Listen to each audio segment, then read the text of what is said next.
ये कहाँ लुप्त हो गई?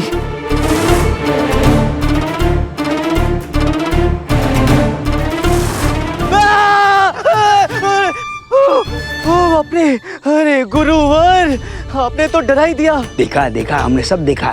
नर्तकी के पीछे ही पीछे यहाँ तक आते आते सब देखा हमने। और उस दिन वो गजरा हाथ में लिए लैला के प्रशंसकों की पंक्ति में खड़े थे, लैला के घर में। शिव शिव शिव शिव शिव शिव, कैसी बातें कर रहे हैं आप? ये लोग जाते क्यों नहीं यहाँ से? मुझे अपना विष निकालना है। आपको पता है मैंने अभी क्या देखा? लैला अकेले इस अंधेरे बियाबान जंगल की ओर आने लगी तो जिज्ञासावश मैं भी उनके पीछे पीछे हो लिया। किंतु आप यहाँ क्या कर रहे हैं? हम तो त्रिकाल दृष्टा हैं, हम तो कहीं भी हो सकते हैं। कभी कभी तो हमें स्वयं ही नहीं पता होता कि हम कहाँ क्यों आए। कुछ गड़बड़ है गुरुवर? तो हमें भी लग रहा है कि गड़बड़ है। घास और आग एक साथ जंगल में, संजोग तो है ही नहीं। आग तो बराबर लगी है कहीं ना कहीं पंडित रामाकृष्ण। आप क्या बोल रहे हैं? मेरी सुनिए, वो इस प्रकार अचानक से लुप्त कैसे हो सकती है? अरे वो लुप्त हो ही गई है तो चलिए फिर यहाँ से, चलिए चलिए।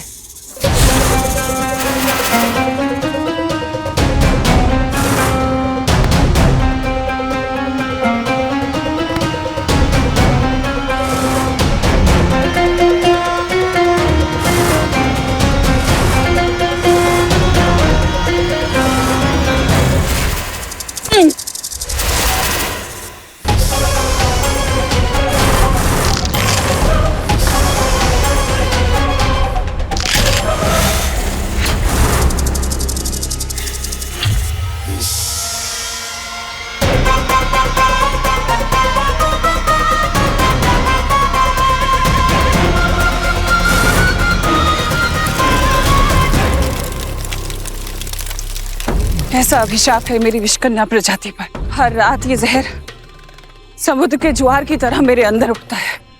इसे ना निकाला जाए तो ये तेजाब बनकर मुझे ही खत्म कर देगा, और इसे निकालने के बाद फिर से इस विष की मात्रा को अपने अंदर इकट्ठा करना पड़ता है।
आप ही वो दासी हैं जिन्हें अतिथि लैला की सेवा का दायित्व सौंपा गया है?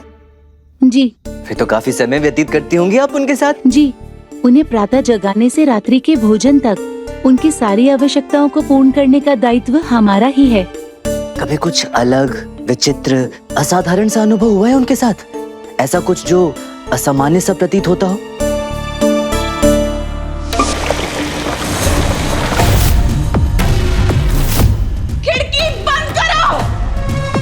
भरोसेमंद लोग दूसरों के राज की इज्जत करते हैं, किसी को नहीं बताते। उम्मीद है तुम भी मेरे इस राज की इज्जत करोगी।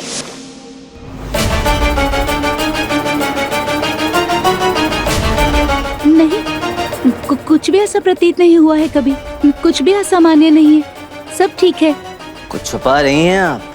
नहीं, बिल्कुल नहीं। मैं क्यों भला कुछ छुपाऊंगी?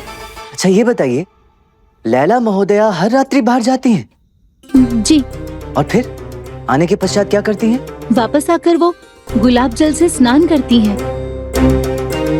इतना समय व्यतीत करती हैं आप उनके साथ, अब तो दासी से अधिक सखी बन गई होंगी। खूब बातें होती होंगी, गपशप होते होंगे, क्यों?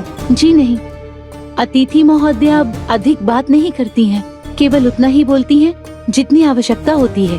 फिर भी जब बोलती हैं तो क्या बोलती हैं? किसके विषय में बात करती हैं? महाराज के विषय में।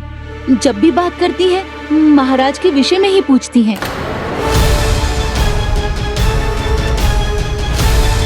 जैसे क्या पूछती हैं महाराज के विषय में? महाराज के दिनचर्या के विषय में, जैसे उनकी रुचि अरुचि, यही सब। सच कहूँ तो मुझे लगता है अतिथि महोदया महाराज पे मोहित हो गई हैं। हो भी क्यों ना, हमारे महाराज देव स्वरूप जो हैं, उन पे कोई भी मोहित कैसे नहीं हो सकता है। अवश्य अवश्य।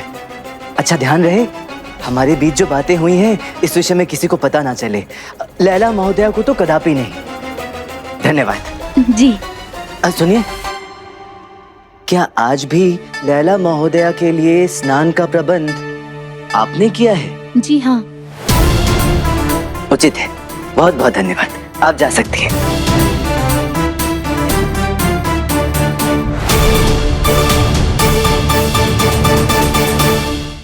अब कैसी है ये? बड़ी आश्चर्यजनक बात है। इनके शरीर में किसी भी विष के कोई भी लक्षण नहीं मिले। जिस भी सर्प ने इन्हें काटा होगा अवश्य ही वो हानि रहित विषहीन सर्प ही होगा। यदि वो सर्प विषैला नहीं था तो ये बेहोश कैसे हो गई? इसका अर्थ ये कि ये सिर्फ नाटक है और इसका सच तो मैं पता करके रहूंगा।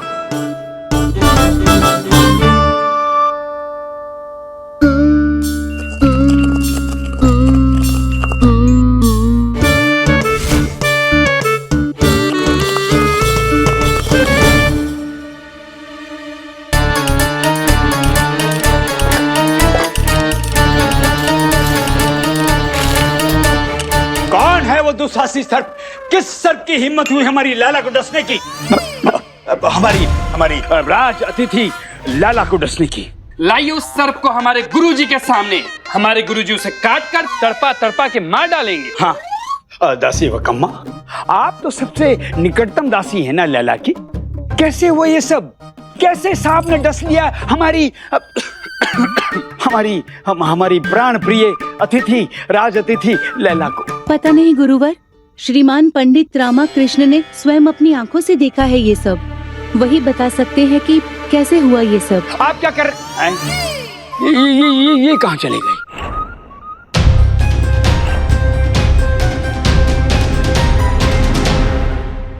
जैसा मैं सोच रहा हूँ, इस घोल के प्रभाव से लैला के शरीर में जलन की गतिविधि बढ़ जाएगी और उसकी वास्तविकता सामने आ जाएगी।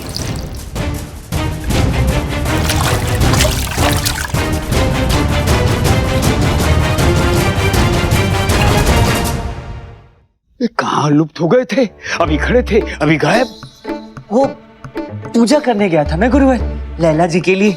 ये शीघ्र स्वस्थ हो जाए इस मनोकामना हेतु। हम मर गए थे क्या? जो मांगना हम मांगेंगे ना इनके लिए। मांग लीजिए। लगता है ये पंडित रामाकृष्णा मेरे होश में आने के पहले यहाँ से जाने नहीं वाला। मुझे उठना पड़ेगा।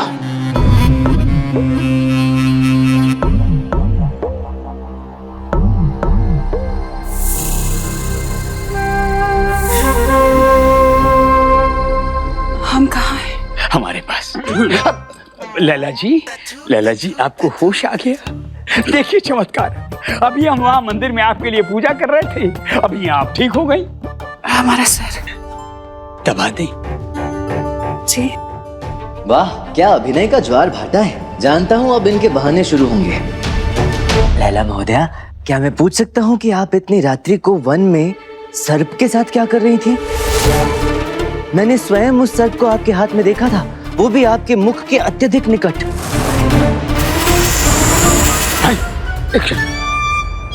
आप तो हमारे साथ निकले थे ना, फिर वापस कैसे पहुंच गए ये सब देखने के लिए? बताता हूँ गुरुवर, पहले इनसे पूछ तो लूं। वो हमारे नृत्य का एक हिस्सा था। कल जो हम नृत्य करने वाले हैं उसमें हमें उसकी जरूरत है। वो हमारा नृत्य पेश करने का बस एक मात्र सामान था। मुझे पूरा विश्वास है कि झूठ बोल रही है। यदि और प्रश्न किए तो सचेत हो जाएगी। आपको ना ऐसा खतरनाक जानलेवा प्रदर्शन नहीं करना चाहिए सुंदरी लैला। जी, हमें लगता है हमें आराम की जरूरत है। तरोताजा दिखेंगे तो नृत्य अच्छे से कर पाएंगे। हमें आराम करना चाहिए।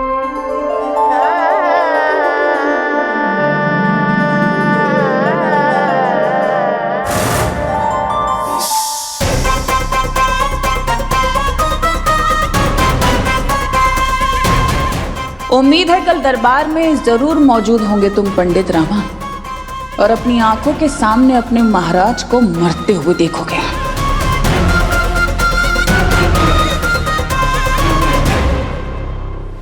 मुझे पता लगाना है तुम क्या करने वाली हो, और मुझे यकीन है वन में कुछ सुराग अवश्य मिलेगा।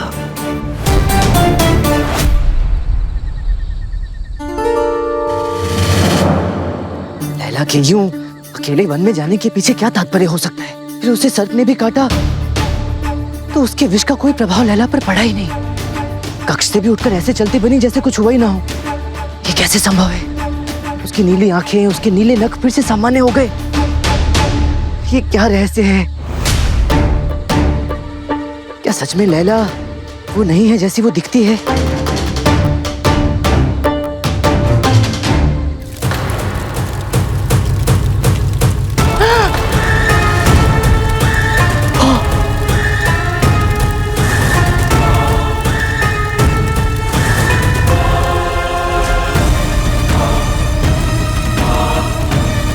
कैसे संभव है?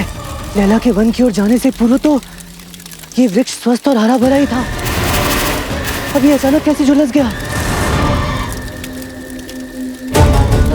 उस वृक्ष पर पड़े नीले धब्बे विष है, और ये सामान्य नहीं है, क्योंकि औसतन इतना सारा विष 20 सर्पों में होता है पंडित रामा। और उस वृक्ष तो क्या, उसके आसपास के किसी भी वृक्ष पर कोई सर्प नहीं था।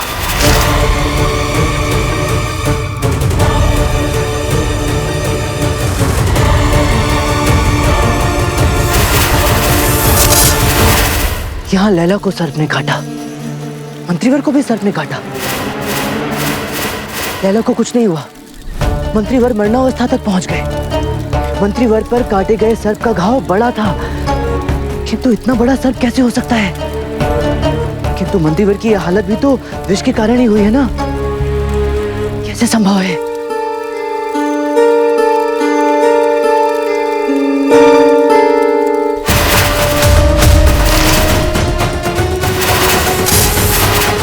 ये जले हुए वृक्षों का संबंध इससे तो नहीं है?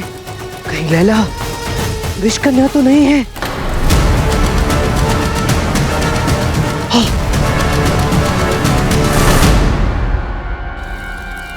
उसका नाम है वजाहत खान। आपको हमारा एक कार्य करना होगा। आपको ये घोषणा पत्र उसके समक्ष ले जाना होगा और जानना होगा कि इस घोषणा पत्र में क्या लिखा है। मंत्रीवर उस पत्र का अर्थ जानना चाहते थे, किंतु मंत्रीवर क्यों जानना चाहते थे उस पत्र में क्या लिखा है? जिस रात्रि मंत्रीवर पर प्राणघातक हमला हुआ, ठीक उसी दिन मैंने वो पत्र लैला को दिया, उस पत्र का अर्थ जानने के लिए। पत्र की भाषा फारसी, लैला स्वयं फारस थे। ये पत्र फारसी में है और ये जानना था कि इसमें लिखा हुआ क्या है, तो आप कृपया पढ़कर बता दें।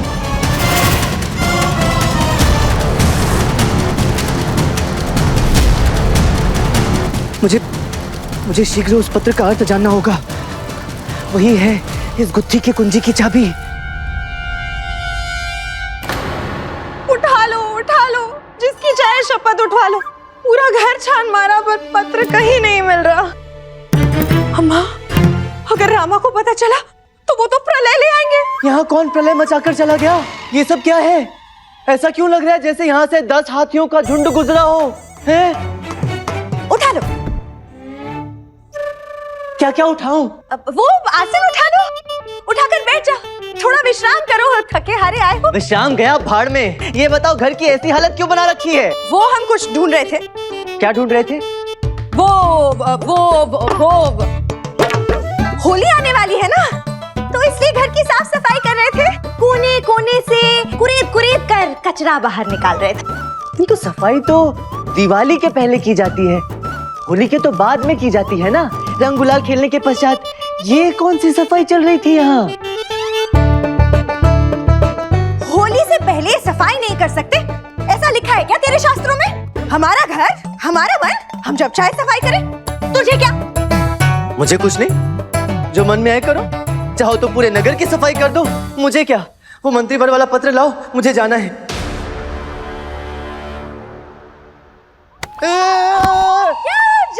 जाना है, अभी तो आया है। बैठ थोड़ा, विश्राम कर, थोड़ी हवा खा। सुबह से कुछ नहीं खाया होगा ना, भूख लगी होगी। जा शारदा कुछ लेकर आ, हम लेकर आते हैं। हमने भी कुछ नहीं खाया, बड़ी भूख लगी है अम्मा। क्यों, तुम्हें क्या समस्या थी जो सुबह से कुछ नहीं खाया? वो पत्र। क्या पत्र? मैंने तुम लोगों को पत्र से दूर रहने के लिए कहा है नाटक मंडली। हाथ लगाना तो दूर, नाम तक नहीं लेना है उस पत्र का। नाम तो लेना ही पड़ेगा ना। नहीं लेना नाम, जाने दो पत्र को, क्या आवश्यकता थी नाम लेने की। भूख लगी है ना, मैं खाना लगाती हूँ। नहीं, पहले पत्र दो, फिर जाकर कोई और कार्य करना। एक क्षण, ये मतलब?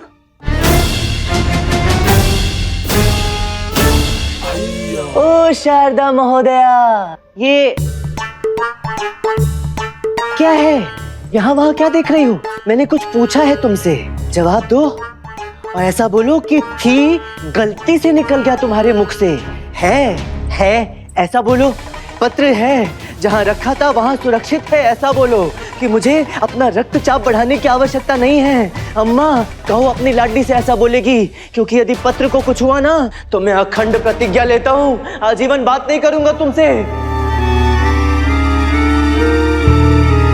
पत्र पत्र पत्र पत्र, पत्र कहाँ है?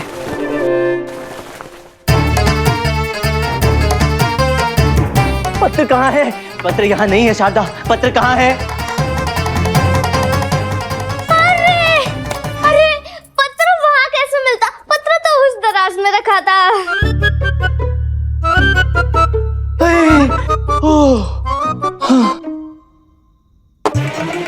कितनी भुलक्कड़ हो गई है, रखा उस दराज में था और ढूंढ इस अलमारी में रही। मुझे जानना है क्या लिखा है इस पत्र में। इसमें तुम्हारी सहायता के लिए कोई आवश्यकता नहीं है, मुझे तुम लोगों की कोई सहायता नहीं चाहिए। किंतु हम पहले ही इस पत्र का प्रसंग जान। कहा ना, दूर रहना इस पत्र से। बाद में अगर पूछोगे ना तो तब भी नहीं बताएंगे हम। हाँ, उचित है, मत बताना।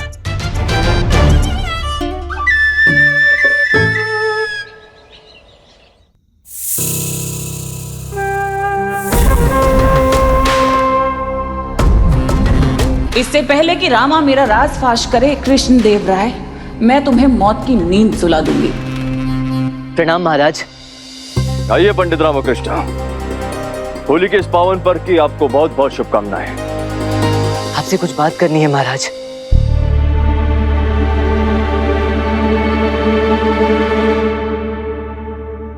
क्या हुआ पंडित रामकृष्ण?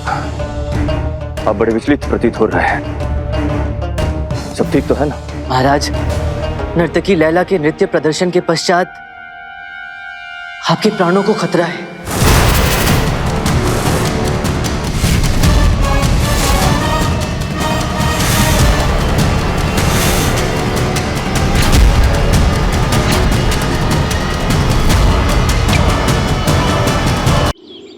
ये आप क्या कह रहे हैं पंडित रामकृष्ण? नर्तकी लैला हमें मारना चाहती है, वो ऐसा क्यों करेगी? और आप ये बात इतने आश्वस्त होकर कैसे कह सकते हैं? मुझे पूर्ण विश्वास है महाराज कि लैला जैसा दर्शा रही है वो वैसी है नहीं। और कल रात्रि जो मैंने देखा, काश आपने भी देखा होता। जिस भी सर्पनी ने काटा होगा अवश्य ही वो हानि रहित विषहीन सर्प ही होगा। वो हमारे नृत्य का एक हिस्सा था। कल जो हम नृत्य करने वाले हैं उसमें हमें उसकी जरूरत है। इस पूरे प्रकरण में यह कहाँ सिद्ध होता है कि लैला हमें मारना चाहती है? क्योंकि महाराज, लैला का हाव भाव, उनका चाल चलन एक नर्तकी जैसा है ही नहीं, बल्कि ठीक उससे विपरीत है। लैला को कल सर्प से काटने के पश्चात मैंने एक सैनिक को उस सर्प के पीछे भेजा और ये पाया कि वो सर्प अत्यंत ही विषैला था। किंतु इतने विषैले सर्प से कटवाने के पश्चात भी उस सर्प के विष का प्रभाव लैला पर तनिक भी नहीं पड़ा। ये कैसे संभव है महाराज? और इस बात की पुष्टि बारीकी से करने के लिए मुझे अवसर मिलते ही मैंने लैला के स्नान पात्र के गुलाब जल में लौंग, कपूर और दालचीनी का मिश्रण मिला दिया महाराज। किस लिए? महाराज, इस मिश्रण के लगते ही उस मनुष्य के शरीर में जलन होने लगती है जिस मनुष्य के शरीर में विष भरा होता है। जैसे ही लैला स्नान पात्र में उतरी, वो पीड़ा और जलन से तिलमिला उठी, जिस बात की पुष्टि लैला की दासी ने स्वयं की महाराज।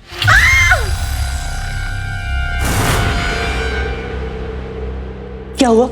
लैला महोदया स्नान के लिए गई थी। स्नान पात्र में उतरते ही उनका पूरा शरीर जलने लगा। महाराज, विजयनगर के वृक्षों का सूखना, उनका नीला पड़ जाना, मंत्रीवर पर विष प्रहार, लैला का स्वयं को इतने विषैले सर्प से डसवाना, ये सब एक ही षड्यंत्र के तार हैं जो आपस में जुड़े हुए हैं। महाराज, कोई बहुत बड़ा षड्यंत्र चल रहा है यहाँ आपके प्राण लेने के लिए। वो लैला नर्तकी नहीं, मानव नहीं, एक विष कन्या है जो यहाँ केवल आपके प्राण लेने आई है। महाराज, विष कन्या प्रजाति का एक बड़ा ही प्रचलित श्राप है। महाराज, हर रात्रि इन विष कन्याओं के शरीर में विष की मात्रा इतनी अधिक बढ़ जाती है कि यदि ये विष कन्याएं अपने शरीर से उस विष को बाहर ना उगल दें तो वो विष स्वयं उनके प्राण ले सकता है। विष कन्या लैला ने भी अपने भीतर का विष बाहर उगलने के लिए विजयनगर के वृक्षों को काटा। अपने भीतर का विष उन वृक्षों के भीतर उगला, जिस कारण विजयनगर के वृक्ष सूख गए, नीले पड़ गए, जल गए। वो सारे वृक्ष विष कन्या के विष का शिकार हुए महाराज। और विष उगलने के पश्चात पुनः अपने भीतर विष इकट्ठा करने के लिए विष कन्या लैला ने अपने आप को एक विषैले सर्प से डसवाया, जिसे होते हुए स्वयं मैंने अपनी आंखों से देखा। महाराज, एक मित्र होने के नाते हम आपको जितना भी जानते हैं पंडित रामकृष्ण, आपकी किसी भी बात पर संदेह करने का कोई सवाल ही नहीं उठता। और हम इस प्रकार बिना किसी प्रमाण के किसी शांति दूत पर इतना गंभीर आरोप नहीं लगा सकते पंडित रामकृष्ण। प्रमाण तो मिल सकता है महाराज, किंतु उससे आपके प्राणों को खतरा है जो मैं कदापि नहीं होने दे सकता। सत्य सामने लाने के लिए हम कुछ भी कर सकते हैं। आप हमारी चिंता मत कीजिए, हम अपने प्राणों की रक्षा कर सकते हैं। बताइए क्या करना होगा हमें, क्या चल रहा है आपके मस्तिष्क में?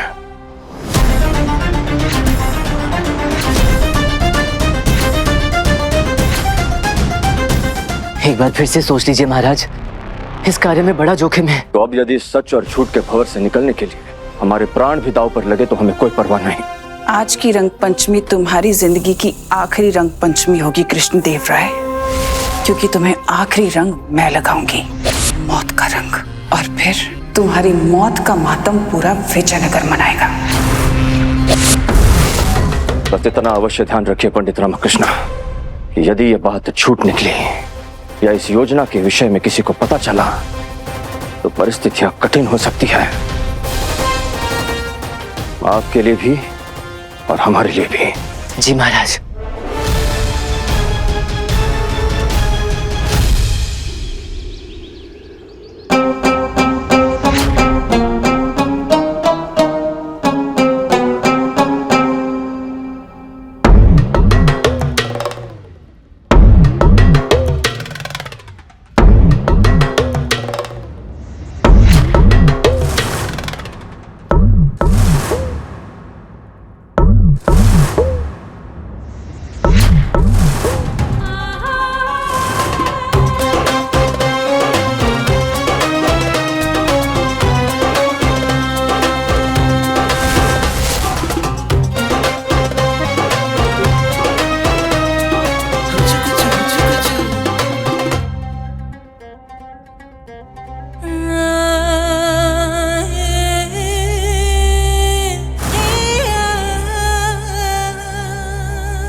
अद्भुत!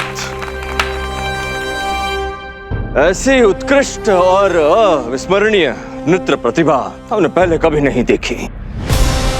मंत्रमुग्ध कर दिया आपने यहाँ उपस्थित सभी को। समझ नहीं पा रहे हैं कि कैसे कैसे सराहना करे आपके इस अद्भुत कला की। भेंट, उपहार, ये सब बहुत छोटे हैं आपके इस असाधारण प्रतिभा के समक्ष। फिर भी कहिए, क्या चाहिए आपको? जो आप चाहें।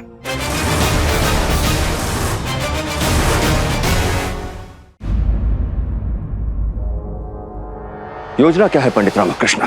क्या सोच रहे हैं आप? महाराज, लैला का अपने नृत्य प्रदर्शन के पश्चात आपके पांव धोकर आपको सम्मान देने की इच्छा व्यक्त करना निस्संदेह आपको हानि पहुंचाने की उसकी कुटिल योजना का ही भाग है। उसकी ये मांग प्रत्यक्ष रूप से ये सिद्ध करती है कि उसे अवसर चाहिए आपके निकट आने का। अवसर चाहिए अपने उस अचूक वार का जो उसे आपके पांव धोते समय ही मिलने वाला है।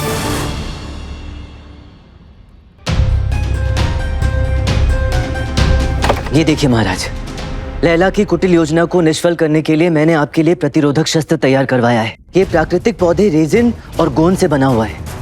इसे पहनने के पश्चात ये बिल्कुल आपकी त्वचा जैसा ही लगेगा।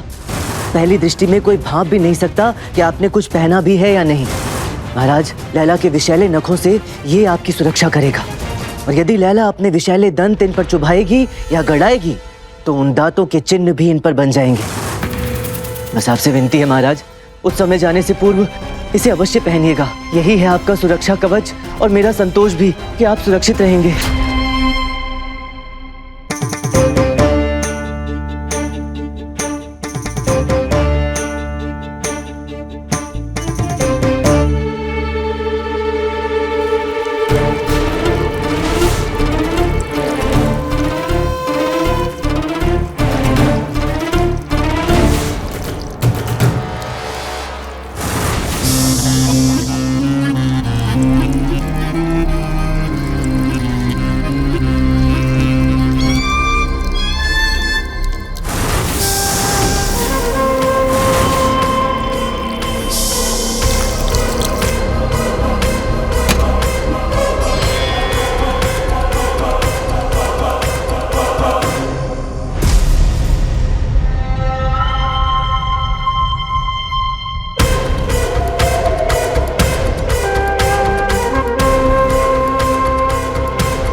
हमें अपने राज्य और संस्कृति का हिस्सा बनाने के लिए, अपने दिल और अपने महल में जगह देने के लिए, हमारे हुनर की इतनी इज्जत अफजाई करने के लिए बहुत बहुत शुक्रिया। रक्कासा लैला का पुरखुलूस एहतराम कबूल कीजिए।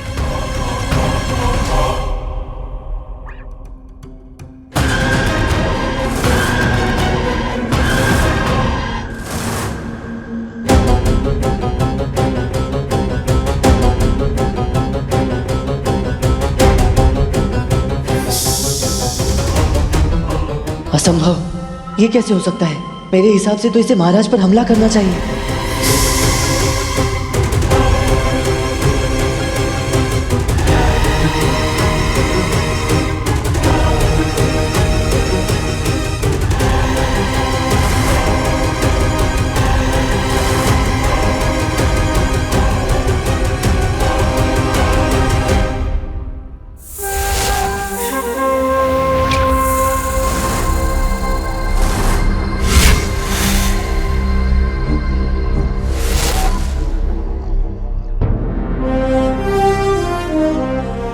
ठीक है पंडित रामकृष्ण, हम इसे पहनेंगे, किंतु हमारी एक शर्त है। यदि आप गलत सिद्ध हुए तो आप नर्तकी लैला पर संदेह करना बंद कर देंगे और इस निरर्थक जांच को यहीं रोक देंगे। कहिए, स्वीकार है? तो कैसा लगा हमारा ये नहले पे दहला पंडित रामकृष्ण? अब तुम्हारे राजा का बचना नामुमकिन है, क्योंकि अब मैंने तुम्हारे राजा का यकीन हमेशा के लिए जीत लिया है। नहीं, ये सामान्य नहीं है। लैला विषकन्या है। उसने अवश्य अपना कोई दूसरा विषैला जाल तैयार किया होगा। इससे पहले वो कोई कुटिल चाल चले, मुझे ही कुछ करना होगा। महाराज, नर्तकी लैला का नृत्य प्रदर्शन सचमुच प्रशंसनीय था। इन्होंने अपनी विलक्षण प्रतिभा से हम सबके हृदय को जीत लिया है। अब जब भी विजयनगर दरबार में सच्ची कला की चर्चा होगी, इनके इस बेजोड़ कला प्रदर्शन को अवश्य स्मरण किया जाएगा महाराज। इनकी कला के माध्यम से इनके आदरणीय राजा महाराज शाह अली प्रेम और शांति का जो संदेश हम तक पहुंचाना चाहते थे, वो हम तक पहुंच चुका है। नर्तकी लैला का उद्देश्य अब पूर्ण हुआ। महाराज, मेरे विचार से अब ससम्मान इन्हें यहाँ से विदाई दे देनी चाहिए, ताकि ये अपना सराहनीय कार्य आगे भी जारी रख सके। ठीक कहा आपने पंडित रामकृष्ण, यही होना चाहिए। इनकी कला और संदेश संसार के कोने कोने में पहुंचना चाहिए। जिस थाली में नर्तकी लैला ने हमारे चरण धोए हैं, उस थाली को हीरे आभूषणों और स्वर्ण मुद्राओं के साथ भरा जाए और उसे भेंट स्वरूप नर्तकी लैला को उपहार में दिया जाए। और ऐसे अनेकों एक उपहारों के साथ कल ससम्मान यहाँ से अपने आगे के भ्रमण हेतु रवाना किया जाए।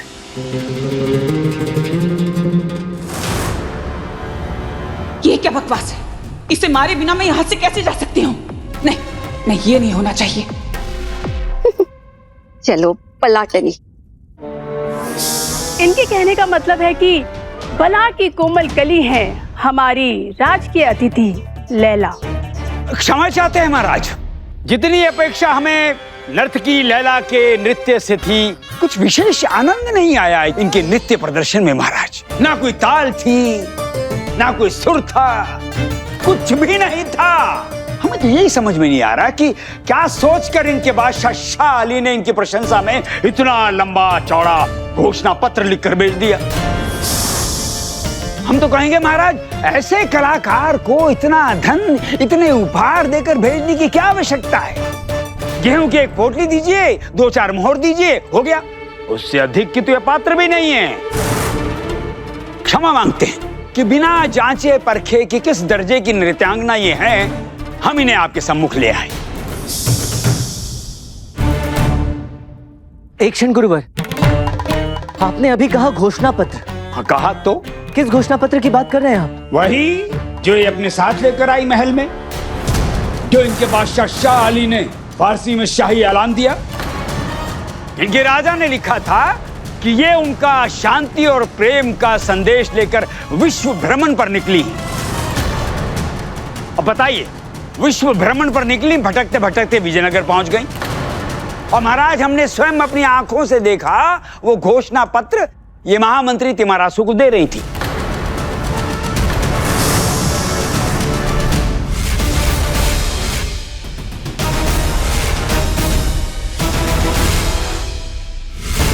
पंडित रामकृष्ण, बात यह है कि हमें पढ़ना लिखना नहीं आता।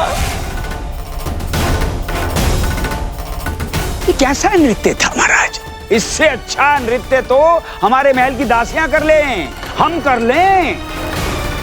ये कला नहीं थी, कला के नाम पर काला धब्बा था।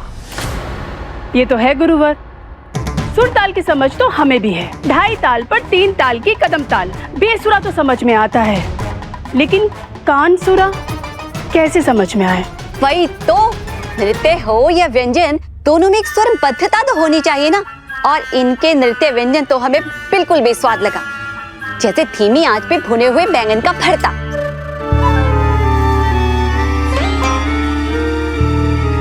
तलवारबाजी देखी कल लैला के गुरुवर? जी महारानी, तलवारबाजी भी देखी, धोखेबाजी भी देखी, चालबाजी भी देखी, चक्षुबाजी भी देखी। अरे तलवार से अधिक तो वो गिरी जा रही थी महाराज के ऊपर। जी हमने भी देखा। आप ही ने मिलवाया था ना उसे महाराज से। हाँ। और अब आप ही भगाएंगे उसे महल से? कल दरबार में आप उसे इतना लज्जित करना, इतना अपमानित करना कि वो लैला अपना पूरा टीम टाम उठाकर स्वयं महल से चलती बने। किंतु हमें तो इनके नृत्य में कोई कमी नहीं दिखाई थी। हमें तो इनका नृत्य बहुत पसंद आया। मिल गया बहाना यहाँ रुकने का। यदि इतने बड़े विद्वान, इतने बड़े पार की ये बात कह रहे हैं, तो जरूर हमारे नृत्य में कोई कमी रही होगी महाराज। इन्होंने कहा है कि हमसे अच्छा रक्स कर सकते हैं, तो क्यों ना महाराज हम कुछ दिन और यहाँ रुककर इनसे रक्स की तालीम ले लें और फिर पूरी तैयारी के साथ एक बार फिर महाराज के सामने अपना रक्स पेश करें, अगर आचार्य तथाचार्य को कोई ऐतराज ना हो तो।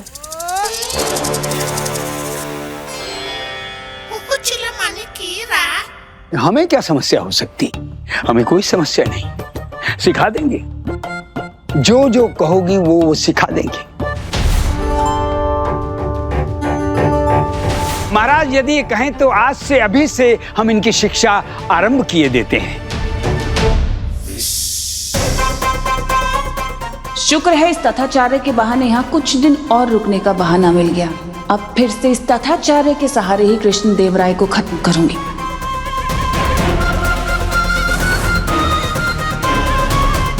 आखिर क्या रहस्य है इस पत्र के पीछे? यदि उसे पत्र मिला तो उसने कुछ कहा क्यों नहीं? मंत्रीवर का पत्र के साथ घर आने के पीछे क्या उद्देश्य था? बिना प्रमाण महाराज भी मेरी किसी बात का विश्वास नहीं करेंगे। इन सारी गुत्थियों का केवल एक ही हल है, जैसे भी हो शीघ्र अतिशीघ्र ये जानना कि आखिर उस पत्र में लिखा क्या है।